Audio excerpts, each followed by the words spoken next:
Well, good evening, and welcome to.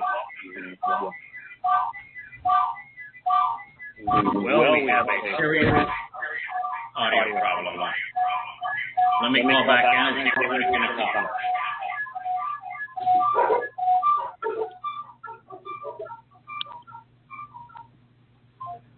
Can anyone hear me now?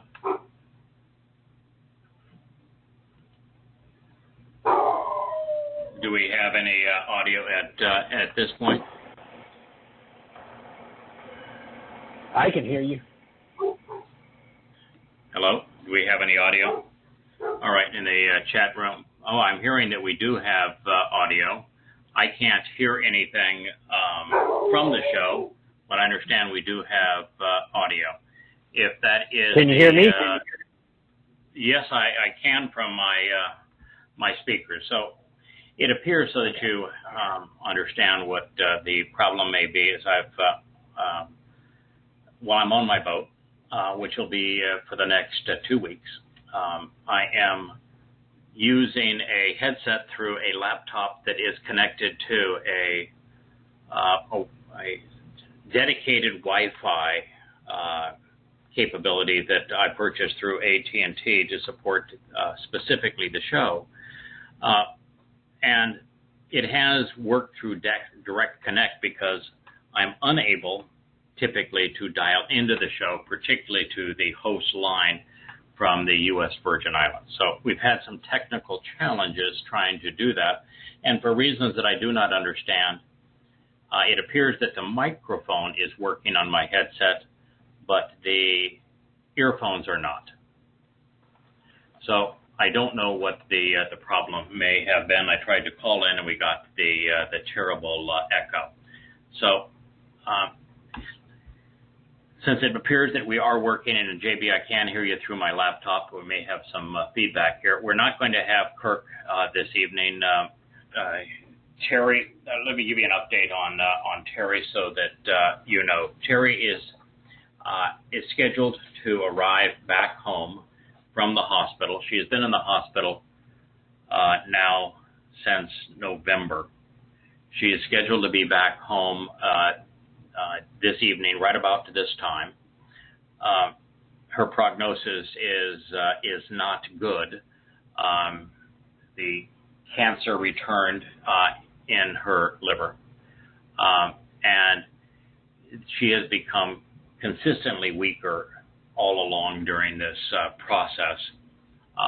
And so with the cancer having returned and the surgical team having done 3 major surgeries in the 8-hour range, plus many other procedures, and with feeding tubes and the like, there really is, she's not strong enough to endure another surgery. And with the cancer having metastasized to now a 5th organ, it really makes no sense to try heroic efforts.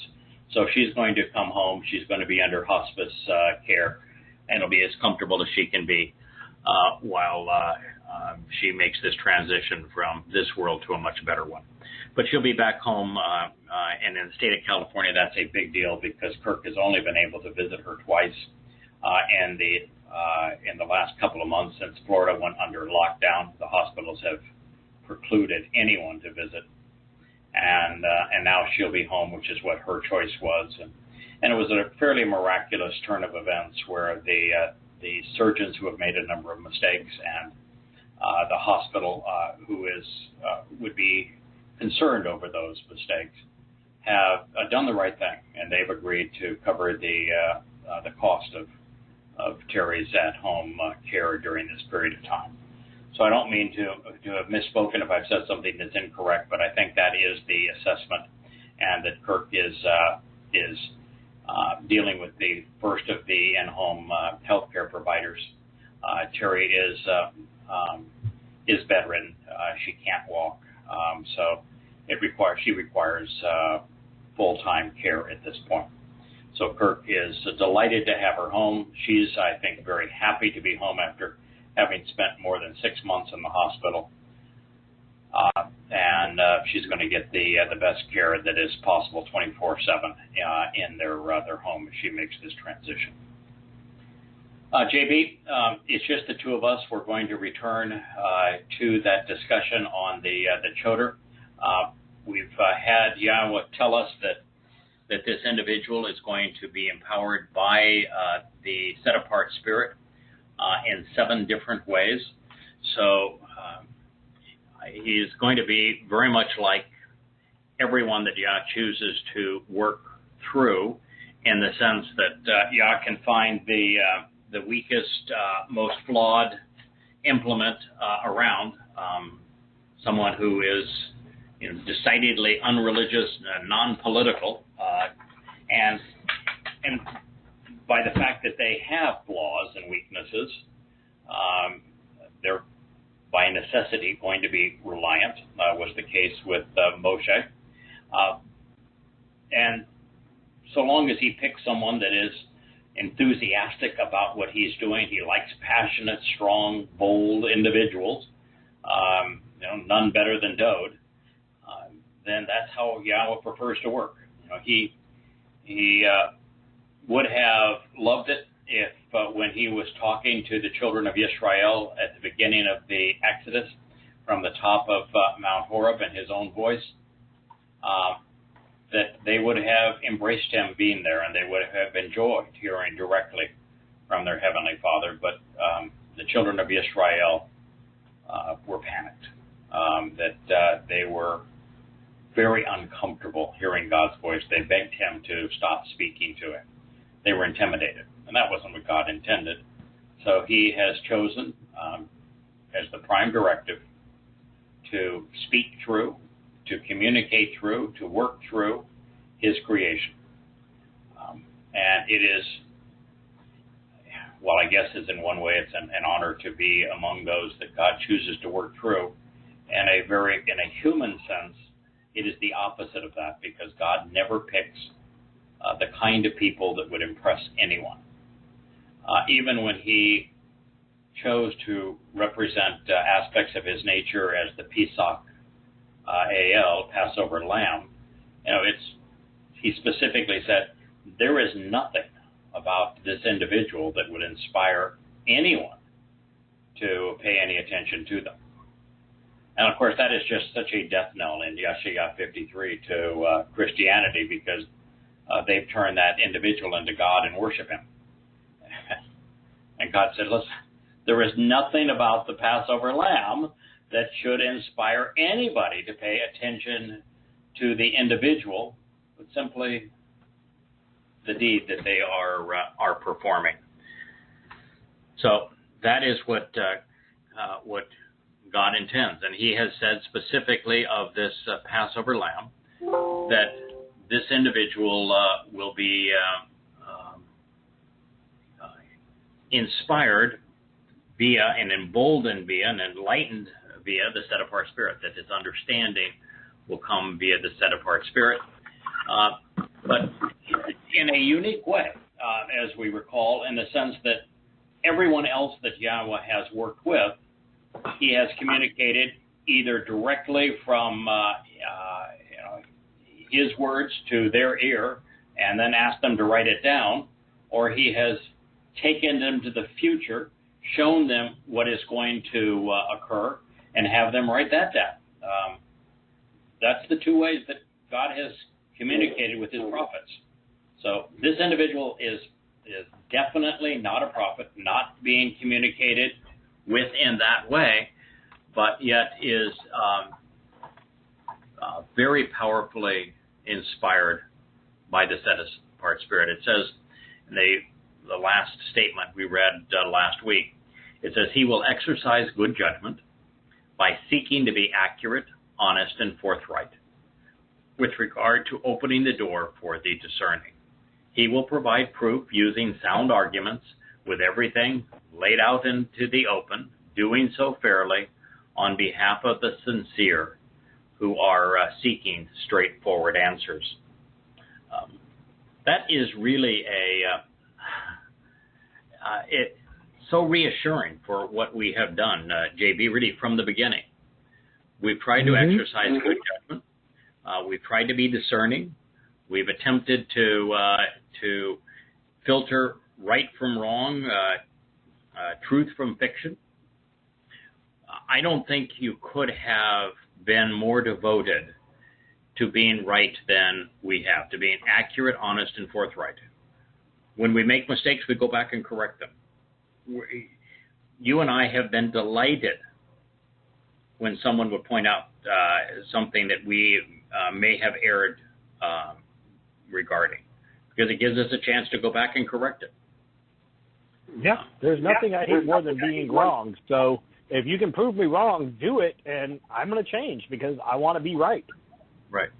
And even when we're not certain, we have been very open in our commentary, and to say this word could mean all of these different things, and it's incumbent upon you to look at it in context. We're providing all of the information that we think is pertinent to making a good decision. And if you come to a different conclusion, that's okay. Just make certain it's consistent and that your meaning is derived in context with an understanding of who Yahweh is. But there is nothing that has been more important to us than being accurate, honest, and forthright. And I think that one of the ways that we have done that is that we came up with a translation style where we put the words that we're translating within a parenthetical in the middle of the text, so that anybody, particularly when they're reading online, can simply copy and paste that transliteration of the word into any search engine like Google and say Hebrew English definition, or you can choose your favorite lexicon online, copy it and paste it. It will give you a definition of the word. Or you can do as we've done. You can buy a copy of Logos software and do it that way. Or there's a half a dozen decent online translating tools. So you have the opportunity to check the accuracy of those words yourself. And then he will exercise good judgment, making good decisions by seeking to be accurate, honest, and forthright, Sadak, with regard to opening the doorway for the discerning. Dal is a marvelous word, and that's really all we're trying to do. And, do we open the doorway? No. But are we showing you how that doorway is open, where the doorway is?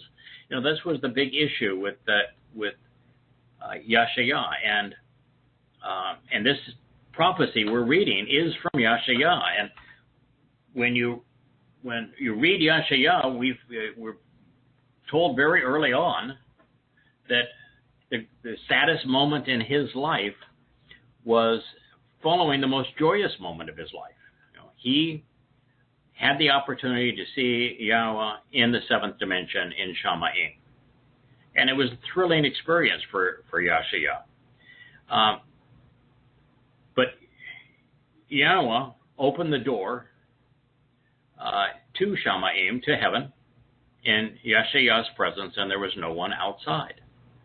And it was devastating for him because he was so devoted to conveying Yahweh's message to his people, Yisrael and Yehudah. And so the way that Yahweh said, hey, Yahshua, not your fault. This is exactly what we expected. And what I'm showing you is that, yes, while during your lifetime, there's going to be no one who's going to respond. But there will be a time when your words will resonate with your people. And when we open the door to heaven, there will be thousands, not only seeking admission, but who will be qualified for admission, and they're going to seek admission, find the door, and be admitted because of what you've written.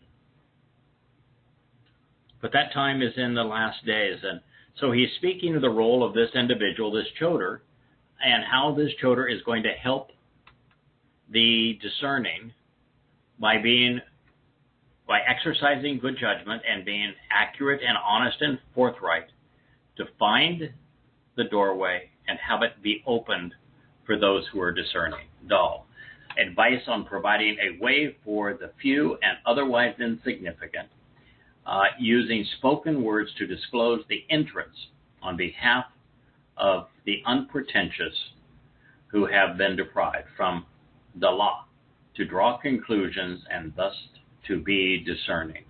You know, sometimes, JB, and I'm sure you have found this as you have done your translations, the words that the lexicons use to define something. So, Dal, they may lead with insignificant, needy, powerless, distressed. When Dal is from Dalah, which is the verbal form of it, which means to draw conclusions and be discerning. So the lexicons are very often worded to support, in fact, are usually worded to support existing translations. And so they may have these terms when there is a much better term that's derived from the root, the definition. Yeah, that's why you got to break the word down and look at its root to really kind of understand what the word is. Yeah, exactly. And in this particular case, the unpretentious is a valid secondary connotation so long as the primary connotation is derived from the actionable root to draw conclusions based on being discerning. So it is by bringing these concepts together that you get a more accurate definition. And in this case, you can just look at the Hebrew of these letters. It's Deleth is a doorway, and the Lamed is the shepherd's staff. So it's being led to the doorway by the shepherd. Then it says, he will provide proof using sound arguments. So another cerebral term. And that is what we have, I think, more than anything, other than our devotion to trying to be accurate, forthright, and honest. We have, and our commitment to being judgmental, to exercising good judgment. We are committed to use reason, logic, to provide proof, to present sound arguments on behalf of the evidence.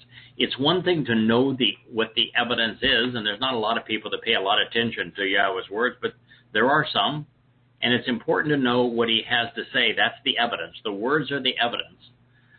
But it's the conclusions that can be drawn from them that is derived by using logic, using reason, and presenting sound arguments. So it's evidence and reason to help make decisions, to judge, to be correct, to engage in dialogue, to resolve disputes, criticizing, accusing, condemning, but also making the case to vindicate. With everything out in the open, doing so fairly. We do not claim that our words are majestic as are Dowd's. We do not claim that our words are direct teaching from God's as were Moshe's. But we do claim that we are using our best efforts and evidence and reason to deduce the correct meaning of each of the words that Yahweh has presented, and to do so fairly with everything out in the open, which means, for example, this word is mashor. It is a compound of to question, to ponder the implications of yashar, which is to be right, to be approved, to be candid. So it's to be approved, right, and candid. The combination of the two says this means that the presentation, both the written and verbal presentation of information from the choder, is going to be logic-based, and it's going to be done in a style where everything's face up on the table, on the level, nothing hidden, forthright, in a very direct manner. And for those who may have struggled over the years with these amplified translations, because it's a lot of words, and you've got the Hebrew term in the middle of it, and the Hebrew is amplified in the non-bold text. The reason that we do that from the beginning, even long before we read this, is that it does put all of the words, all of the cards, if you will, the flashcards with the letters and the words themselves, face up on the table. So every individual reader is capable of discerning what is true. They can verify everything for themselves. So we're trying to, JB, I think this would be fair to say, we're trying to create us a situation where no one is dependent upon us, where we can provide this light onto the text, we can provide a compass, we can provide a map, we can provide directions, we can provide training wheels for the bike, if you will. We can do everything to prepare an individual to be self-sufficient so that they do not have to rely on us. I had that in the email a while back, not too long ago actually. Someone was talking about, being a bit, disheartened that there wasn't any source they could go to. Like, how do I know Craig's translations are true? Everything else is different. Like, you just nailed the exact reason why I went out and did this on my own was, while it resonated with me, I didn't know if it was true or if he was making this up. And the only way you're ever going to really know is if you learn to do it on your own. And that's what we encourage everyone to do. That was what I was encouraging them to do. Was like, go get the resources. Look this up for yourself. Check. Verify. Because you're never going to be sure whether or not what we're saying is even true if you don't do that. Correct. And one of the reasons, well, there's a lot of reasons that we encourage everyone to validate the translations themselves, which we have made exceedingly easy, particularly if you're reading online, because you can copy and paste every word into a search engine and verify whether or not the translations are accurate. And, I would encourage you, don't just go to Strong's, which is the easiest and most available. Well, that's a decent lexicon. Use many of them. When we do these translations, we're using 15 different lexicons and dictionaries.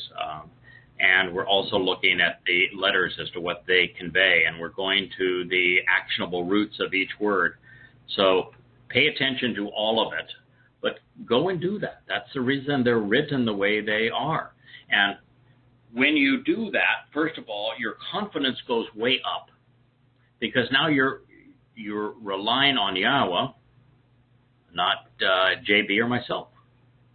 The second thing is that once you develop a knowledge and understanding of who Yah is, what he's offering, what he's asking in return, and choose to become part of the covenant family, you can't help but want to share what you know. And if you're sharing what I know, you're not going to be nearly as effective as if you share what you know. So, you don't want to share what JB wrote. You want to share what you learned from what JB wrote, or what you've learned by reading some of the things that I've written. Then you own the material, and it makes you vastly more effective as you communicate with people. Now, the third reason is that eternity is going to be based on learning. Torah means to teach, to guide. And so I would suggest that perhaps the single most fun and rewarding, beneficial, enlightening, liberating thing you can do is to investigate Yah's words. Do it some of it yourself. We recognize, JB, that there are not a lot of people, you devote some of your spare time to doing translations. I do it 10 to 12 hours a day, 6 days a week. And I make everything that I've translated available, and all of the insights I've gleaned from it available free online. And the books are made available at printing cost. So there is every benefit to taking advantage of what we've done. Read it, learn from it, think about it. Let it inspire you. Let it build a foundation for you. Let it help provide perspective for you. Use it to get to know who Yahweh is and what he is offering and what he expects in return. Use it to learn how to overcome objections. Learn it to understand what the faults are in religion and politics and the like. And then, based upon all of that, once you build a foundation, once you become familiar with these words, once you become familiar with Yahweh, then by all means, spend some of your spare time doing this on your own. I think Kirk is a perfect example of this. He's gotten into it, and it has been exceedingly rewarding for him. You started at JB, and I told you at the time, I said, I would admire you if you're able just to provide translations with your original intent. But I don't know how you're going to be able to do it, because you'll translate something and it will inspire insights, and you'll want to share those insights. You can't help it. I tried. I tried to do it just straight up, and no. I found the more I got into it, I would put little notes in like the footer of the Word document, and I found some pages where like those notes were half the page, because there was just so much you had to put in there to explain it and to share, because you're like you said, you're getting these insights, and like I can't not share that.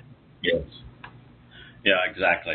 And by the way, I want to make an announcement too, and maybe somebody in the chat room can also echo this. But if Kirk does have time, and well, his priority has to be Terry, but if he does have time and he does call in, he should send me an email or send JB an email, so that we, with his telephone number, so that we recognize it and activate his line on the switchboard. We'd be happy to do it if he does call in, but we'll not know it unless he brings it to our attention. I have his number, and I'm watching the switchboard just in case he does call in. Oh, thank you. That's kind of you. I was speaking of government. I have a question for you, JB. Do you know what a goat, a papaya, and a quail have in common? A goat, a papaya, and a quail. I've eaten all of them.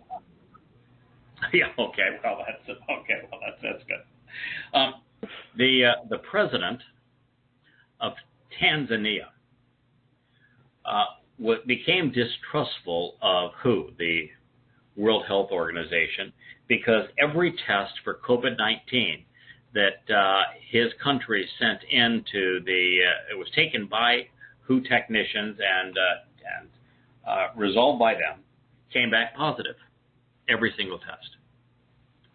So he instructed one of his medical workers to provide a COVID-19 test on a goat, on a papaya, and on a quail. And he sent those tests into WHO, just right along with all the other tests. And guess what? The papaya, the quail, and the goat all tested positive for COVID-19. So now you know what a quail, a goat, and a papaya have in common. The answer is don't trust the World Health Organization. So he will provide, using sound arguments,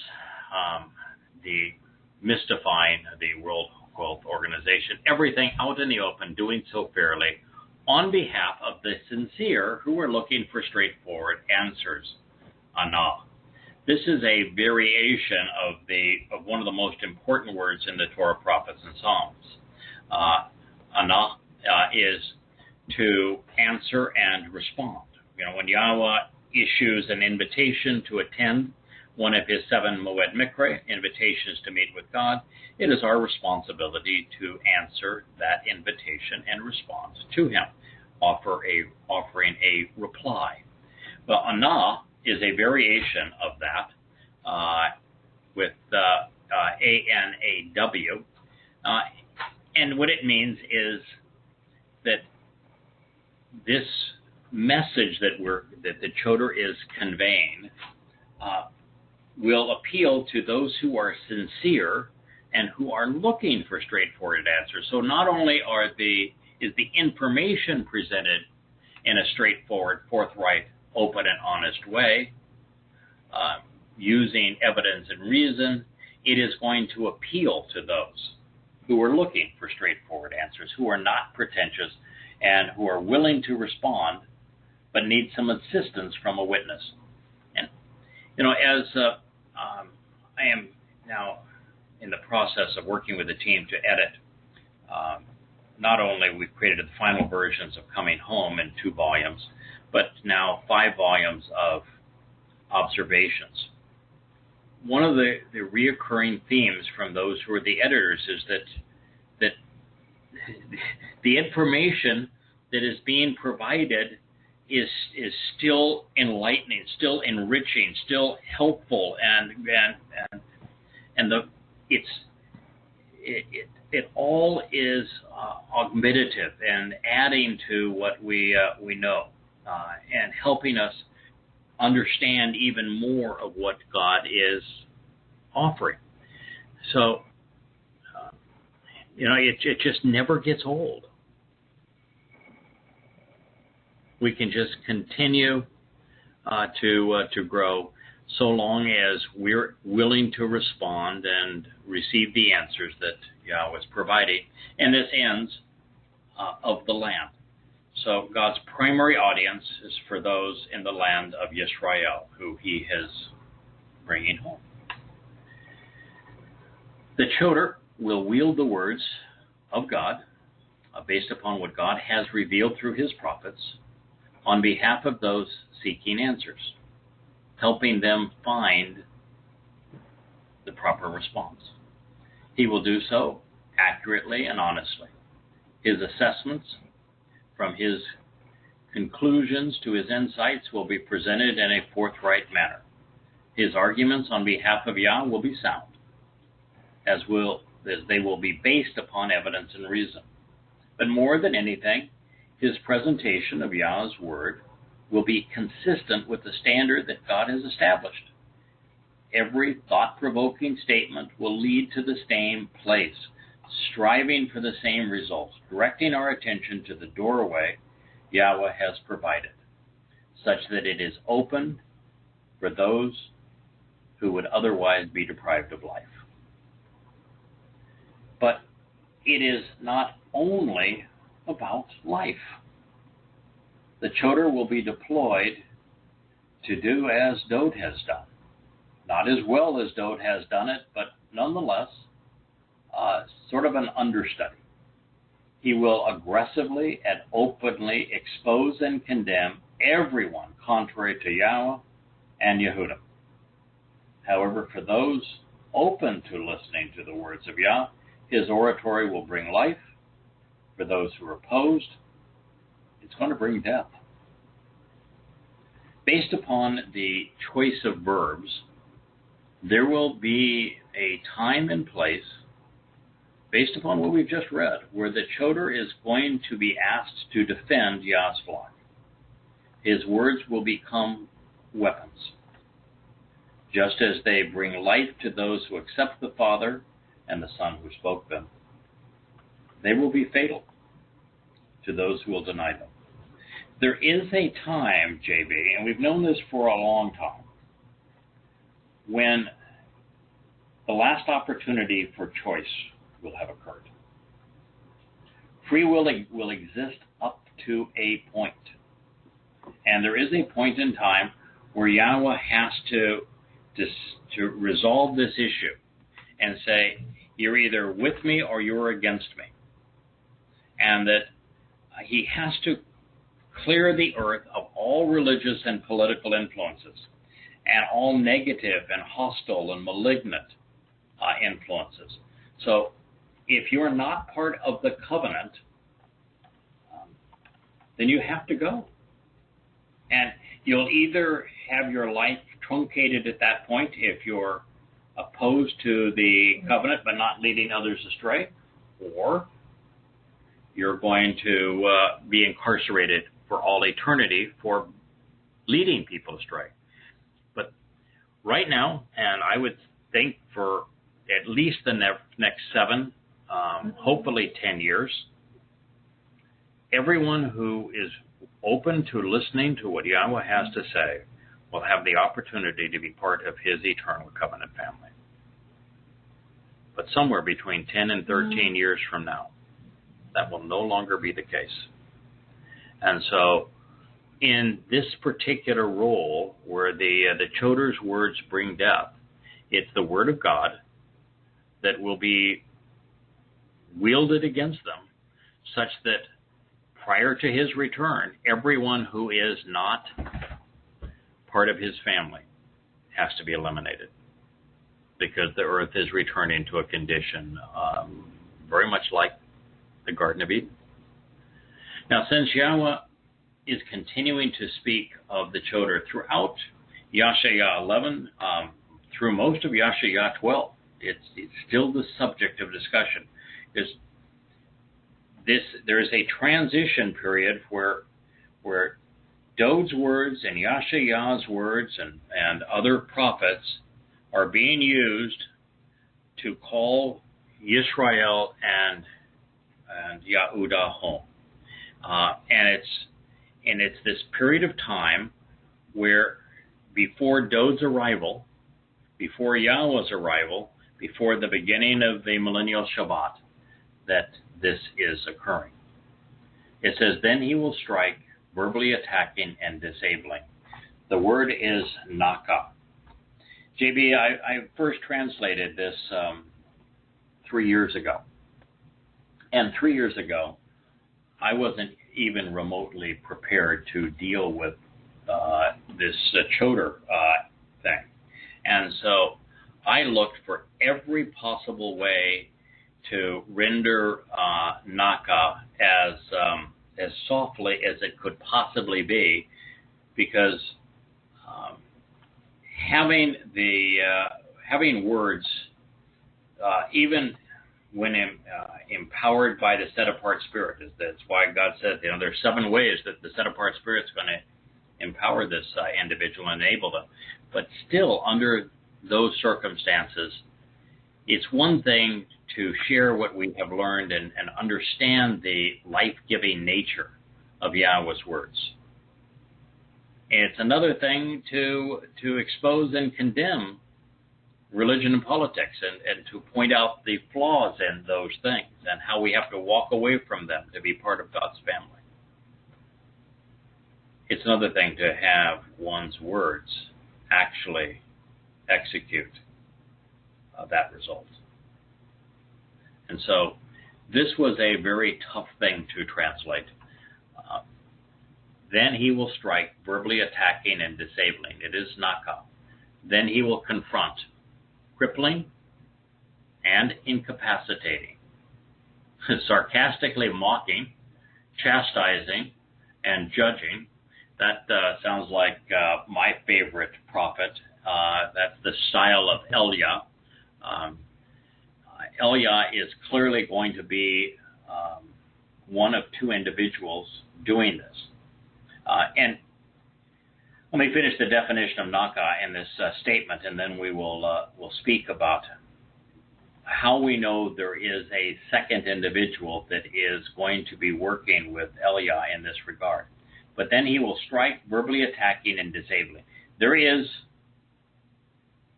no one, not a prophet, not a king, not an anointed Messiah, no one, not Dowd, not Yosha, not Moshe, no one up to this point has had their words have this effect. So this is not only a future event, this is an extraordinary circumstance. And the only reason that this extraordinary circumstance is occurring is that Yahweh has to draw a line in time that says, at this moment in time, you're either with me or against me, and it would be unfair for me to draw that line in time if I didn't have a very effective presentation of what is right and what is wrong. And God just does not want to do much of anything independently. The whole purpose of creation is to work through people, no matter how flawed they may be. So then he will strike, verbally attacking and disabling. He will confront, crippling, incapacitating, sarcastically mocking, chastising, and judging, while pointing out the irony of it all to ravage and defeat, ending lives within. This is hiphil, perfect, masculine, singular. He will use a staff to strike a debilitating blow for a time at the direction of another. Those in the material realm with a rod and staff on behalf of the nation and tribes, Shabbat, with his mouth and using his voice. JB, I'll bet I have said 1,000 times, use your words, not bullets and bombs. Use your words, not fists and knives. Do not resort to violence. When you are confronted with, when you see, when you witness that which is wrong, that which is debilitating, that which is counterproductive, that which is harmful, that which violates the freedom, the rights, the lives of those that you care about, it is incumbent upon us who know the truth to openly, boldly, bluntly expose and condemn what is wrong that is motivating people to act so badly.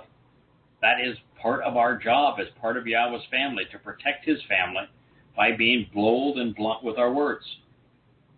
But, having written Prophet of Doom, which is so hostile to the credibility of Muhammad, Islam, Allah, and the Quran, it uses the Quran to destroy the credibility of Allah, Muhammad, the Quran itself, and Islam. What I never want, ever, is for someone to use the evidence that I have marshaled from the Quran and Hadith to commit a violent act. Now, every time I read one of these nincompoops that goes into a mosque and starts shooting people, the first thing I do is read where they got their inspiration and just die 1,000 deaths, thinking that one of these idiots is going to read Prophet of Doom and then act violently. And I beg people, don't do that. Never. In fact, in the new letter to the reader of coming home and observations, so there's very few things that I ask of readers, because I'm giving this material away freely. Now, one is, if you're going to use it, please cite it accurately and cite the source. That's fair and reasonable. Second, don't ever use it in the context of anything that is political, religious, or conspiratorial, unless it is to condemn those things. And third, you do not have a license to inspire or act out violently based upon anything that is said. So the fact that this says that the actionable part of what's going to occur here is a derivative of what the Towrah says is vitally important, not only to me, but to everyone. Use our words. Sometimes there is going to be a period of time, albeit brief, and perhaps as few as 2 individuals, plus at a later time Dowd, where words are going to be lethal. But between now and then, our words should expose and condemn that which is lethal, and expose and endorse that which is the source of life. So here, The club that is being wielded here, the staff and the rod that are being wielded here, the strokes that are being inflicted here, are all by using words. It's Pehu, of his audible communications, words of his mouth. And with the Spirit influencing his lips and resulting language, the wicked who are wrong, the godless, whose thoughts, words, and deeds are criminal and evil, those who are religious and deserve condemnation for having opposed the standard, those who are guilty of creating disunity and disharmony, will be moved. Moved. JB, you have, I'm sure, translated Muth many times. Oh, yeah. It is impossible to translate Muth and not have it rendered, will be destroyed, ending their mortal lives. Yep, that's pretty much what it means. That's the basic core. And so, with the Spirit, the Ruach, this is the Spirit of Yahweh, influencing his lips and resulting language. You know, Yahweh has done that before. He doesn't do it often because typically what he asks his prophets to do, and the Towrah is not a prophet, but what he asks his prophets to do is he says, I'm going to tell you what I want you to write down. You get a big scroll and you write these words using the Hebrew language and write them down. And that's, for the most part, how he communicates through his prophets. There are times when he has told someone, don't worry about it. I know that your diction isn't great. I understand that you're reluctant. But last time I checked, I invented the contraption that you use to speak. I made it. I designed it. I know how it works. I am capable of using it effectively. I will be, and with Moshe, he actually said, I will be with your mouth. I will be right there with your mouth. And whether you want to translate, I'll be within your mouth, I will be beside your mouth, I will be with your mouth. That's what he said. And he said it twice with Moshe. And that's what he's saying here. And with the Spirit, Ruach, influencing his lips and resulting language, Shafahu, his speech, the wicked who are wrong, the Rasha, those in rebellion against God, the godless, whose thoughts, words, and deeds are criminal, those who are religious and deserve condemnation for leading others astray, will be destroyed, their mortal lives ended, be deprived of physical life. Now, for those who think it isn't appropriate for God to do this, I would say that you just don't have a contextual understanding. Those whose lives will be shortened would have had no life whatsoever if it were not for God. So the time they had was a gift of the Creator. To truncate the length of time that a gift can be enjoyed for the benefit of others is not to shortchange anyone. They would have had no life if God hadn't created it. Now, God's in a very unique position. That's why this is being motivated by his Spirit. He's the only one that can justifiably shorten life because the life that individual lived was entirely his doing. So he can do that. And he's the only one that can do it. We do not have that authority. And so this Towrah, who is going to be doing this, is not doing so based on his own judgment. He's not doing so at this point based upon his own initiation. He's doing so because the Spirit will influence his lips and resulting language.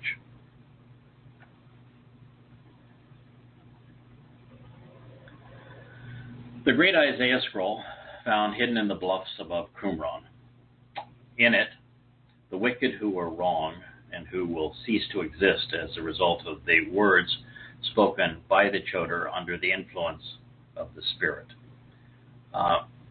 is written in the way that I've shared it with you. In the Masoretic text, we read, "He will kill the wicked." Now, the end result may be the same, but the process is considerably different, and it's that difference which is so vitally important.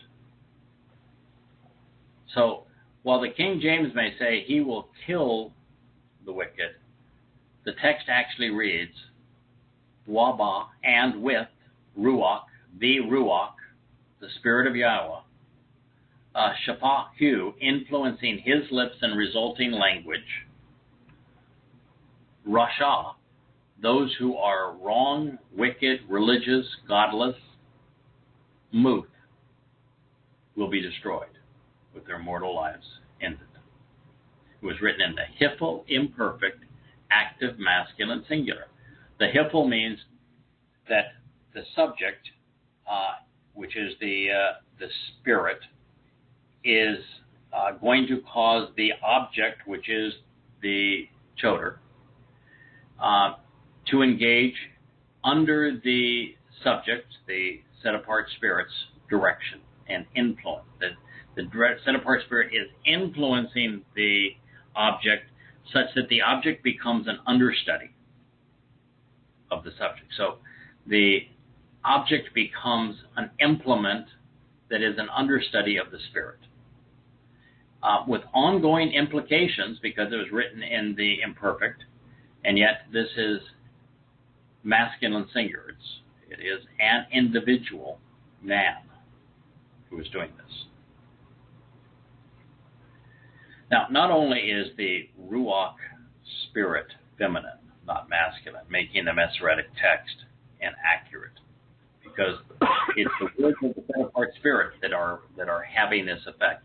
There is no reason for Yahweh to do anything beyond what he has already said will occur. The wicked and wrong will cease to exist the moment they are addressed by the Spirit and confronted by the Word of God. Their demise is a consequence of their choices. Having chosen to mislead and abuse his people, they are not fit to live with God or in Israel. Their souls, unlike those in the covenant who are beneficiaries of Pesach, Matzah, Bokorim, and Shavuot, will not endure in Yahweh's presence. They are not properly adorned. They have not answered his invitations to meet.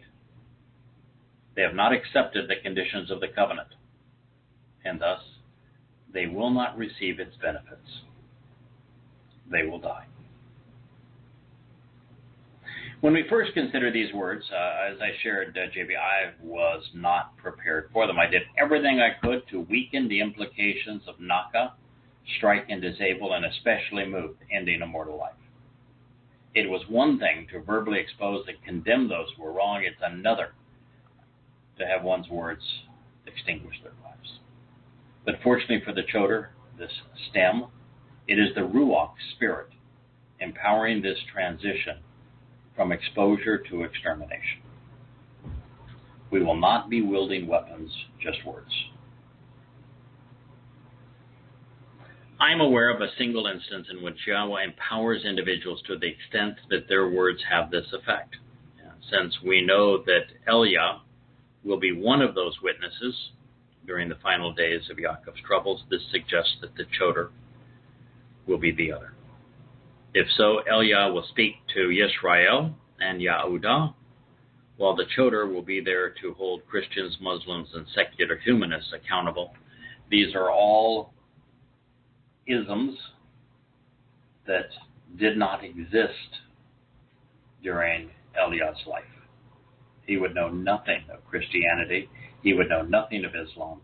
He would know nothing of secular humanism. And there'd be no reason for God to teach him these things because, as we know, the reason God chose, for example, Moshe, is because Moshe already knew what was wrong with the government and politics and the religion and the social customs and the economic scheme based upon slavery. and the militant nature of Egypt. God didn't have to tell him what was wrong. He already knew it. God just had to teach him what was right. So Eliah will know all that is wrong about the religions of Yisrael and Yehudah, and the politics of Yisrael and Yehudah, and the mindset of Yisrael and Yehudah. Well, the Towrah is likely there to hold Christians, Muslims, and socialist secular humanists accountable. I had a friend write me, I think it was earlier today, might have been late last night, about why is it that you think that there are two witnesses? And, we don't rely anymore on Revelation. And, of course, Revelation says there's going to be two witnesses. But fortunately, most of what's in Revelation is confirmed elsewhere, either in Daniel or in Yirmiah or Zechariah, for example. And the two witnesses is presented because most of Zechariah is not just last days, but the last of the last days. That's why most of Yosha's Olivet Discourse can actually be reanalyzed and presented in Hebrew, because most of it's either a paraphrase or a citation of Zechariah. So we can go back to Zechariah and know exactly what he said. In the case of the two witnesses, there is a very puzzling chapter of Zechariah, I think is the fourth chapter. Because I wrote this friend back, he said, why do you think there's two? In the fourth chapter of Zechariah, I've translated it before, but it's very symbolic language. The only thing that is not symbolic, well, it's partially symbolic, but answered, is that there's a reference to two olive trees, rooted in the land. The whole concept, by the way, of the Towrah is it's a sucker, a shoot, a secondary stem from an olive. And there's two olive trees that play a significant role alongside the menorah. And there are streams and there's other elements here. But the thing that Zechariah keeps asking the witness about is, what are the two olives? And he got the whole thing except the two olives. I'm not sure I understand much of the rest of it, but fortunately he kept on drilling down on what are these two olives. And so the messenger said the olives are two people that Yahweh has anointed for this particular purpose. And we are specifically told elsewhere that one of those two witnesses will be Eliah and the other is unnamed. The Towrah is unnamed, and based upon this language, I don't think it's possible to have the Towrah perform in this way if it's not during that specific period of time when Yahweh has these two individuals defending his people, speaking on behalf of Yahweh's message, trying to get everyone so they're on one side of the dividing line or another. They're either with God or against him, so God can clean house and prepare his home for his return and for the kingdom of Dowd. You have any thoughts on that, JB? No, that seems to make sense to me. I don't know any other way to interpret it. I wish I did, because no one in their right mind would want that kind of responsibility. Now, Eliah, listen, I'm not sure Eliah is in his right mind by the way that we think of things. Eliah was so bold, so sarcastic, so in your face, so damn funny, that Eliah would probably eat this stuff up alive. That was just his. Oh, yeah. That's one cool cat. But and Dowd might be another person that would say, okay, I'll sign up for that. I'm ready for it. But I don't think there's really anybody else. And unless you're a delusional, crazy dude of some sort. But crazy dudes don't get empowered by God. It's a very short list of psychopaths and narcissists and the like that God has chosen to work with. Almost everyone God chooses to work with says, God, I'm not qualified. Would you please go and find somebody else? Thank you very much. I appreciate the offer. But no. I'm glad you think so much of me, but no, I think you're misplacing your trust here. Yes, I'm not capable. You can do better. Please. I'm going to disappoint you. So you need to find somebody better and more qualified than I am. And that is the approach of really everybody that God chooses to use. We didn't get that dialogue from Dowd, but we do hear hints of it through the lyrics of his songs as he grows in his life. But he was just kind of like, bull, let me at him from the beginning. But everybody else is reluctant. And they're all reluctant, not based upon who God is, but reluctant on who they are and not wanting to disappoint him and knowing that they're not qualified. And so that kind of an individual does not want this kind of responsibility. The more anonymous they are, the more just helpful they can be, perhaps a good student and a good teacher, anonymously, quietly, happily, without responsibility, just with opportunity. That's where God's children feel comfortable. This is not where they feel comfortable. But it's a job that needs to be done, and God works through people, whether they're comfortable or not, so long as they're willing.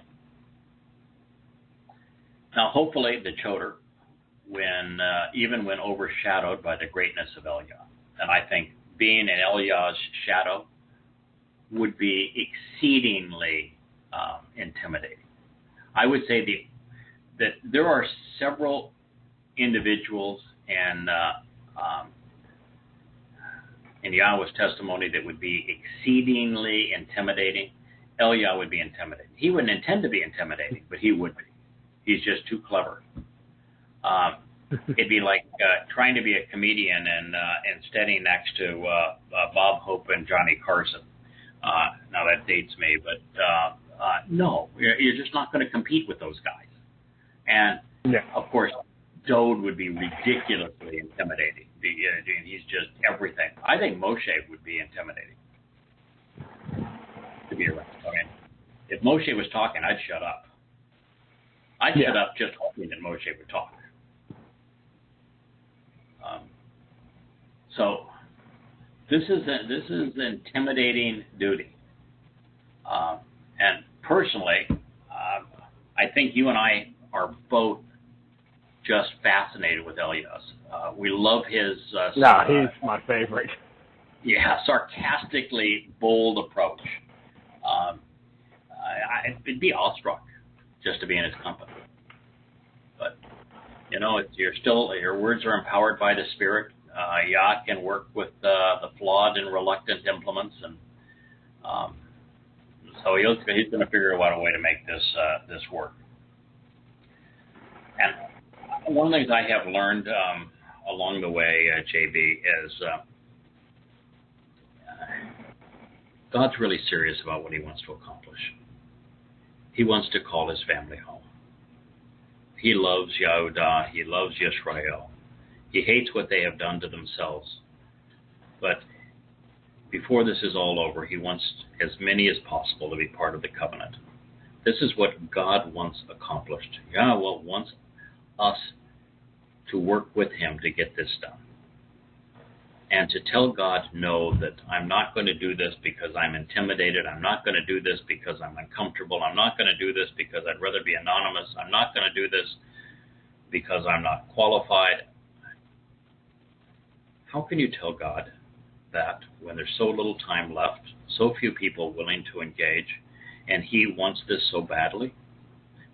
How would you like to slither into heaven and say, God, I'm sorry we had this disagreement. I feel badly that I was unwilling to do this. I'm sorry that there are thousands of people left in heaven that are not in heaven, left out because I was a coward. I don't want to have that conversation with God. No. Those who are doing the preparation of these books for publication, Alan and Jackie and Leo, those who are just so helpful now in editing them. Molly has always been there. Jackie is there. James is a godsend to me in the way that he edits my work and makes me look almost literate from time to time. Mike is now taking an active role. DJ is taking an active role in this. That we have all just stepped it up a notch from what we have done before. And I'm sitting in this chair now, 12 to 14 hours a day, 6 days a week, because we don't have much time left. There's a lot at stake, and we would love to have what we're offering and presenting. Like JV, you presented a whole lot of new updates on books here recently, and we're still adding to them.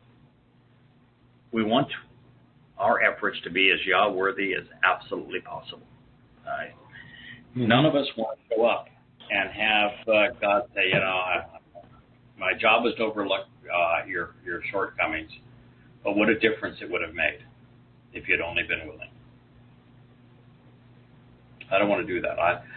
I want, when we show up, I want God to be smiling from ear to ear. If we're sitting in the back of the room and He's greeting people for the first time, that we're led to His doorway because of something that we translated in His Word, something we shared from His words, we wrote or spoke based upon His words, and for there to be a sense of satisfaction that knowing we did our best to help Yahweh achieve what He most wanted to achieve, knowing that He is just not going to do it alone. It's not His way, and there are just not a whole lot of people who are willing. This text goes on to say, being right, correct, and honest.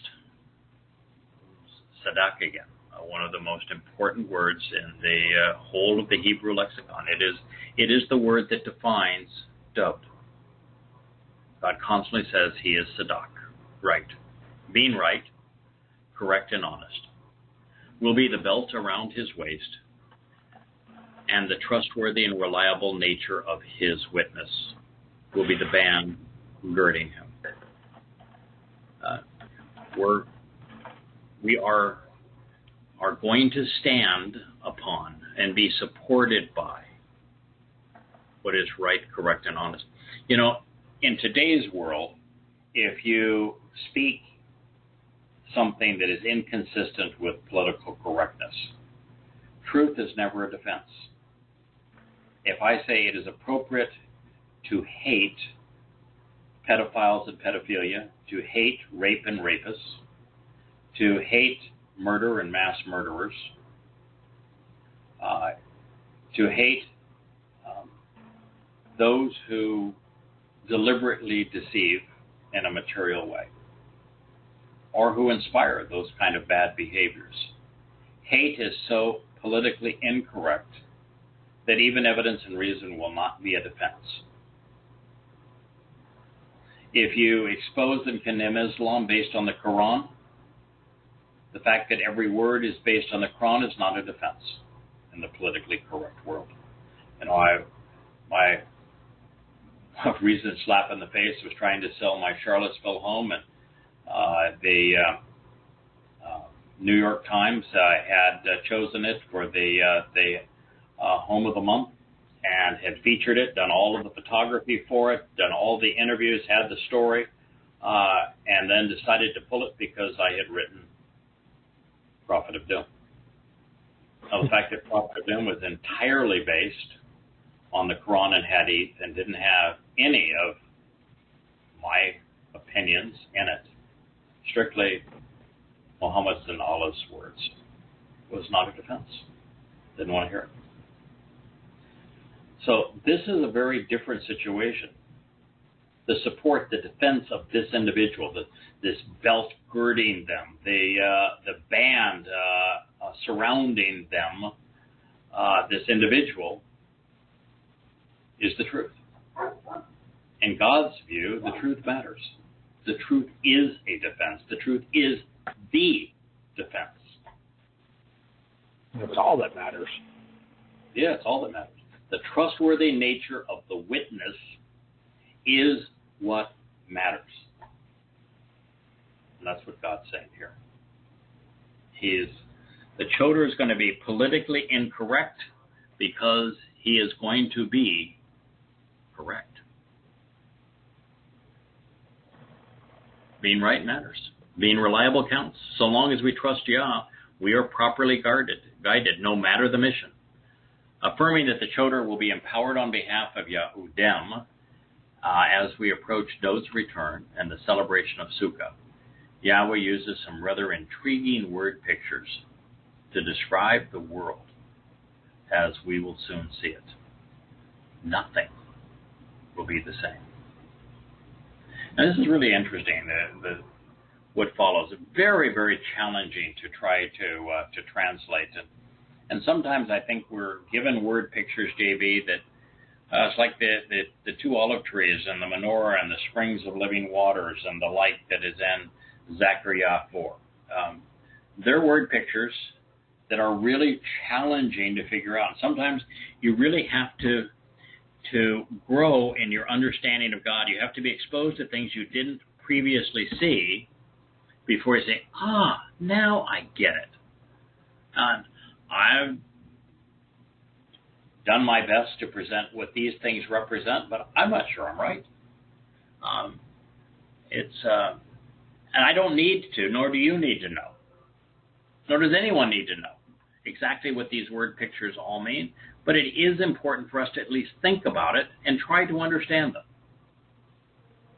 So here's my best attempt. It says, then the wolf, the predatory mammal, I think representing the most infamous Benjamite of all time, Paul, the wolf in sheep's clothing, representing Christianity, shall dwell as an alien, stirring up trouble and strife, while being quarrelsome as a result of his insidious plans, will sojourn as a stranger, congregating with the flock while leading them astray, conspiring while scheming a harmful, treacherous, and deceitful response by being rebellious, picking a fight, by instigating an attack, called perfect, doing so for a period of time, against the lamb, in opposition to the dominant ram, which is used in the Torah in conjunction with Yosha, the Passover lamb, and Pesach. And so someone might say, wait a minute. I've seen the pictures in the Christian church. It says that the wolf is going to lie down with the lamb. I don't think that's what it says at all. And why would that be the case? Wolves eat lambs. Lambs are necessary because we eat lambs too. So I think it's incumbent upon us to recognize, no, this is a conflict between these two things, and recognize that Paul, the ultimate Benjamite wolf, was more opposed to the Lamb of God, the Pesach lamb, than anyone in history. That flaming jerk presented his caricature of his Jesus Christ as everything that he was not, and never is the one thing he was. He never once referred to Yosha by name or identified him as the Passover lamb. And that's who he was, is the Passover lamb. And so he was always opposed to his mythical Dionysian-based god being the Passover lamb, and made him out to be everything else, so that not only Christians but Jews miss the one benefit that can be derived from him. And then they give every benefit that Yah offered to Dowd, his beloved son, and his Messiah, to Jesus, so that the world discounts Dowd and believe there's a second coming of Jesus when it's Dowd who's returning. Think that Jesus is the Messiah when it's Dowd who is the Messiah. That calls Jesus the Son of God when it's Dowd who is the Son of God. Doesn't recognize that Dowd is the shepherd and Yosha is the lamb. There is no one who did more harm to discredit the purpose of Yosha than the ultimate predatory wolf, Paul.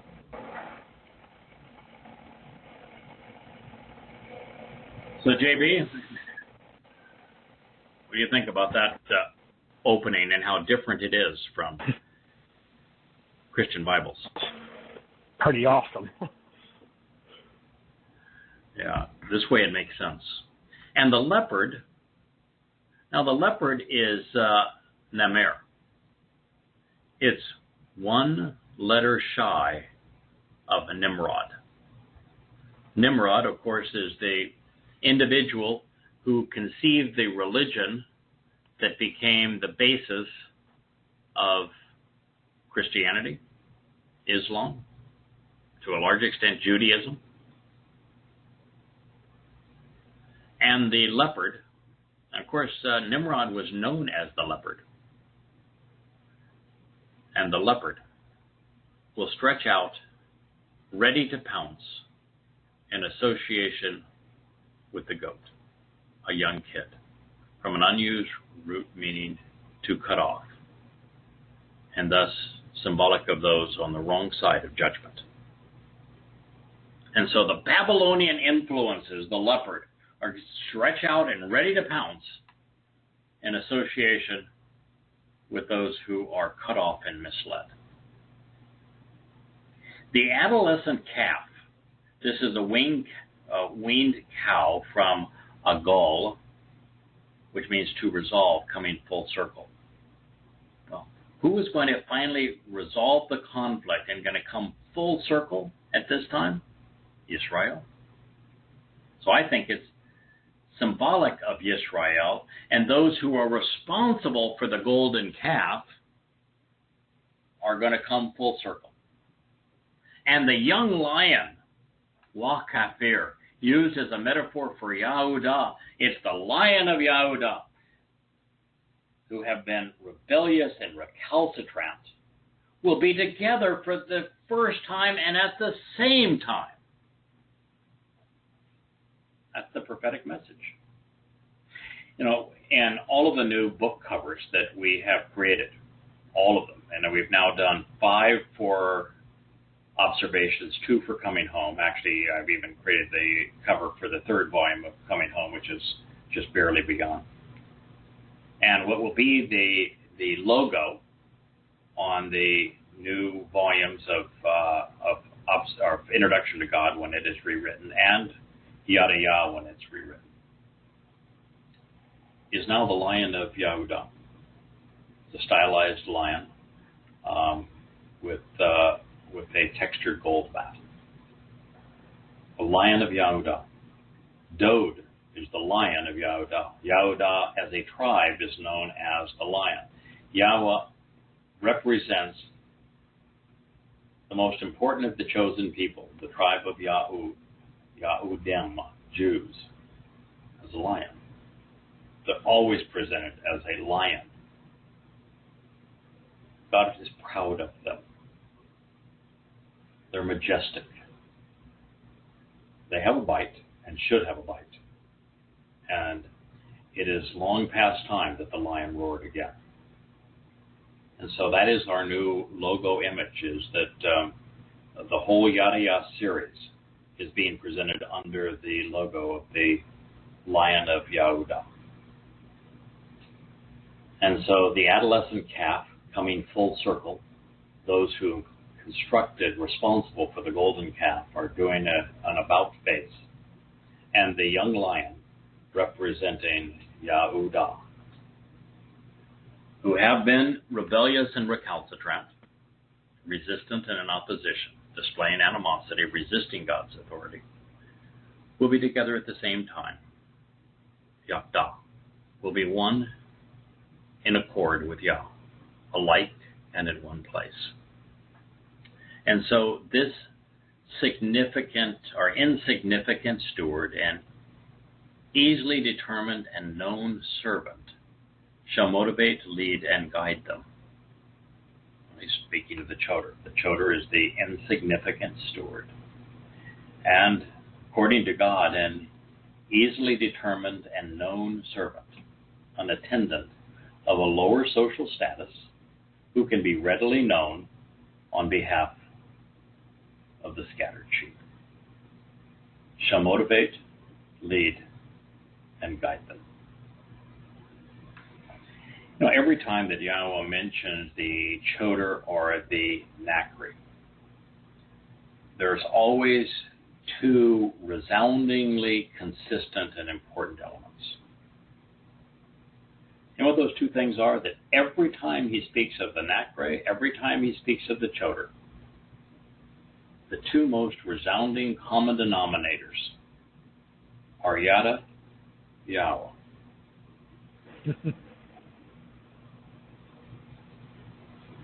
They are Yada Yahweh. Did I mention that we're rebranding everything under the original name for everything that we wrote? It's Yada Yahweh. It means to know Yah. Well, it might be the two most important words in all of human history. Yeah. This easily determined and known servant, this attendant from a lower social status. Why a lower social status? He's a goy. He's a Gentile. You can't be any lower from God's perspective. From a lower social status is going to play an important role in getting the adolescent calf, those who are now weaned and come full circle from the golden calf and the young lion, which is our new symbol. And by the way, we didn't do either of those things for this. I'm just telling you, we decided to do this. It was actually Leah who decided, I think you need to present everything under the Yada Yahweh label. And so it's Coming Home, brought to you by Yada Yahweh. Yada Yahweh is the top. Coming Home is next, and then the volume name, like A Voice Calls Out, is the first volume, comes after that. And everything is being presented that way, and it's just the way it turned out. And we tried to have a wheat in a stylized form with a Y from Yada Yahweh in the middle of it. And we got a lot of pushback on the wheat, saying it'll kind of look like a laurel, even though it was clearly wheat, but it looked like a laurel. We had a lot of pushback on it. And I asked both Yoel, who is really active now helping us get these websites up, and Leah said, okay, we've got to resolve this. And one day I went down and said, well, how are we doing on resolving it? And she said, we resolved it by changing it. Here's your new logo. It's perfect. And it was. It speaks for Yah. It speaks for his people, Yahudim. It speaks for Dowd. And it's time that the Lion of Yahudah roared again. And so that is just the way it ended up. When Yah decides he's going to do something, it works out the way that he intends, even if he's working with an insignificant steward and attendant of a lower status, but one who now can be readily known. That was another part of this whole process, JB, that became gut-wrenching. And that is that there is nothing that those who are receptive to working with Yah want more than being anonymous, having all the opportunity without responsibility to quietly making a contribution and knowing that anything that they offer is beneficial, but without the pressure of the responsibility that comes along with God saying, yeah, I want you to do this for me, and this is important because this is what it's going to accomplish. And by the way, if you don't do this, it's just not going to be good. You don't want that. You don't want God saying, I'm going to rely on you to do this. Because you're unqualified. It's a horrible thing. And selfishly, I wanted it to go away. Because I was really happy in the anonymous role. You don't get any flack. No one kicks sand in your face when you're anonymous. And yet I said, wait, how is that fair? Yahweh has dedicated the entire 11th chapter of Yashayah, most of the 12th, some of the 13th, to this readily known, lowly steward, this children. The single most important speech that is made in Yisrael at the dedication of the house of Yahweh features this declaration, prophetic declaration on a Macri. God said, this is what I'm going to do, and this is how it's going to work, and this is why it's important for you to listen and pay attention. For us to say, no, we don't want to do that. No, we don't want that responsibility. What are you going to do? Are you going to be the first person to try to disprove prophecy of God and say, no, I ain't going to do that? Are you going to say no to the creator of the universe if they've asked you to do something like this? With all the benefits and all the enlightenment and empowerment that God is offering all of us in eternal life, you're going to say, no, it's uncomfortable. No, I'm not. No, what do you? After a while, you've got to say, he would not have gone to this much effort to make these declarations if he didn't want it known. And why does he want it known? Not for the benefit of the insignificant steward, but for his people so that they'll listen to him. So they'll read what he had to say and consider his analysis and translations of the word that God shared through his prophets. He wants his people to recognize that he has empowered, inspired this individual to do this on his behalf, their behalf, and for them to listen. That's why he did it. We're not recording anymore. We're still recording, but we're not broadcasting anymore, JB, but I think there's another reason that he did it. And that is, there isn't much time left, and there aren't many of us that are willing to do this. They have no idea how rewarding it is, I guess. But with as little time left as there is, and with as few willing to engage as there are, I think he wanted to put a fire under the feet of his children. I think he wanted to say, please, you've had a good life. Please, would you? And you've got a good life now. But I'd ask you, would you prioritize this? Please invest the time. I'm providing this to strengthen you, to motivate you, to inspire you. I'm doing this so that you understand the role that you have. Don't let me down. I think that's part of it too.